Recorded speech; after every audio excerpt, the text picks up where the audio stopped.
Este vídeo é um trecho de uma live que aconteceu no canal enquanto ainda há tempo. Se você quiser assistir ao vídeo completo, clique no link da descrição do vídeo ou no link que está fixado nos comentários. Então, esse versículo 4, ele é uma advertência, também uma advertência do céu, aos filhos. E essa advertência, mano, é interessante que não é uma advertência futura, embora está escrito aí em Apocalipse, né? É lá para o tempo presente, mas como ele está anunciando isso, é um anúncio do que vai acontecer com Babilônia, e nós sabemos doutrinalmente, por isso estou falando, nós sabemos que doutrinalmente ela está presente hoje dentro do sistema religioso. É um aviso, apesar de ser aí em Apocalipse, mas ele é um aviso porque essa Babilônia, hoje, ela está presente. Ela é a parte falsa que existe na igreja, que é o joio e o trigo, né? Então, nós temos hoje, infelizmente, é o que nós encontramos nas Escrituras, que Paulo chamou essa... E primeiro, nós falamos isso, acho que semana passada, não, a última vez que nós conversamos.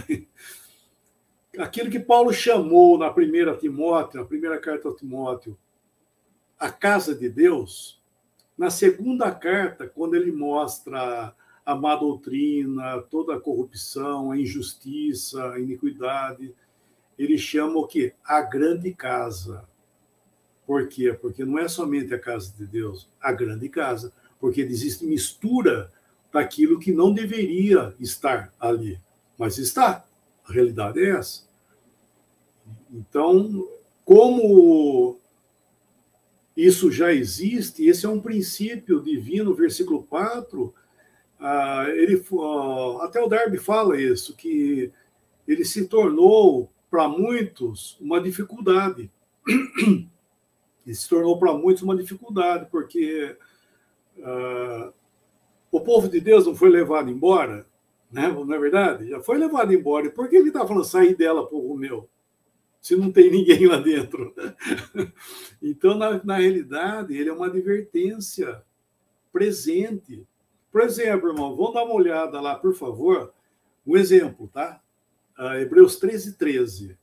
Saiamos, pois, a ele fora do arraial, levando o seu vitupério. Aí o apóstolo Paulo, não como apóstolo, né? Mas como um irmão conhecedor, ele estava falando aos nossos queridos irmãos e irmãos dele também, compatriotas, né? Que Deus, olha que interessante, olha como é a carta de Hebreus, né? A carta de Hebreus é uma coisa muito maravilhosa, como toda escritura é. O que estava acontecendo aí, que a carta aos Hebreus estava mostrando aos irmãos hebreus o mais excelente, a sublimidade daquilo que era, então, em figuras que existiam em Israel. Tudo aquilo que eles tinham eram figuras dos bens vindouros e figura das coisas celestiais. E Paulo leva os hebreus, através da carta, mostrando a posição que agora eles tinham em Cristo Jesus, que eles não tinham nenhum vínculo mais a ver com aquilo que era do passado, que outrora foi de Deus, né? Começando lá pelo tabernáculo no deserto, depois o templo em Jerusalém, tudo foi de Deus, Deus fez aquilo, Deus instituiu, a casa de Deus, a morada de Deus era Jerusalém, enfim, tudo aquilo que nós temos aqui na Escritura. Só que, né? Aí tem outra uma vírgula. Só que agora havia uma nova ordem de coisas, que era a igreja. A igreja, o que era? Agora a igreja, sim, era a morada de Deus. A morada de Deus não era mais Jerusalém. A morada de Deus era a igreja, que eram pessoas, era esse povo que foi feito através, começando dos hebreus mesmos e gentios, para se tornar uma nova ordem de coisas, que é o quê? A igreja. Então, que Deus ia julgar o quê? Esse sistema que estava aí, que ele chama o quê? De arraial, que era o arraial religioso do Jerusalém. Por quê? Porque eles haviam rejeitado todos os profetas, rejeitados os enviados de Deus, o próprio Senhor Jesus, e culminou, inclusive, em Estevão. Estevão foi a última testemunha de Deus para eles, que isso nós encontramos no início de Atos. A última testemunha para eles foi Estevão. E uma vez que eles fizeram isso, daí acabou. Deus parou de falar com eles. Agora, o que ia vir? Juízo. Que juízo seria?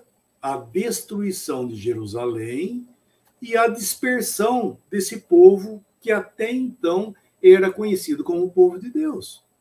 Então, eles estão sendo dispersos para ficar aí como estão até hoje. E Jerusalém destruída. Então, algo que era de Deus, agora não é mais. Tem uma nova ordem de coisas. Só que essa nova ordem de coisas... Bom, antes de chegar nisso, então nós vemos que esse versículo 13, quando é escrito isso aí, fala, saiamos a ele fora do arraial. Saiamos a ele quem? Ao Senhor. Por quê? Porque o Senhor não está mais lá. É isso que ele está falando, o Senhor não está mais aí. O Senhor está fora. Por quê? Levando o seu vitupério. Vitupério é vergonha, rejeição. E o Senhor foi rejeitado nesse arraial. Então, o Senhor saiu fora dele.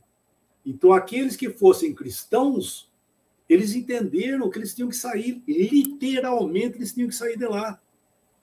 E é interessante que na história da destruição de Jerusalém, que foi no ano 70, que já havia sido caminhado uns 30 anos, um pouco mais, o judaísmo e o cristianismo andando juntos, e sendo os nossos queridos irmãos no início da igreja, quem mais perseguiu e massacrou eles foram os judeus, rejeitando eles. Saulo foi um deles, né? Que, graças a Deus, se tornou Paulo. Mas foi essa coisa. E quando nós vemos isso, nós vemos que eles viram o quê? Saíram de Jerusalém e do sistema, todo o sistema judaico, os cristãos judeus, né, os hebreus, saíram literalmente de lá. Então, quando Tito foi lá e destruiu Jerusalém, conta-se a história que não tinha nenhum cristão lá no meio. Por quê? Porque eles entenderam que eles tinham que sair de lá, porque o que sobrou só condenação. Um juízo governamental de Deus em cima do seu próprio povo. Isso aconteceu lá. E agora, meus irmãos, nessa nova ordem de coisas que aconteceu, que ficou daí a igreja, o judaísmo foi julgado, né? Foi julgado aquilo lá, sobrou o quê? Sobrou a igreja. Só que esse sistema também corrompeu. Por isso que eu estou falando, leia, por favor, meu irmão, 2 Timóteo, lá 2 Timóteo capítulo 2, versículo 19, né? 19 e 20. Leia o 19 até o 22, melhor, né? Vamos lá. Entretanto, o firme fundamento de Deus permanece tendo este selo: o Senhor conhece os que lhe pertencem. E mais, aparte-se da injustiça todo aquele que professa o nome do Senhor. Ora, numa grande casa não há somente utensílios de ouro e de prata, há também de madeira e de barro, alguns para honra, outros, porém, para desonra.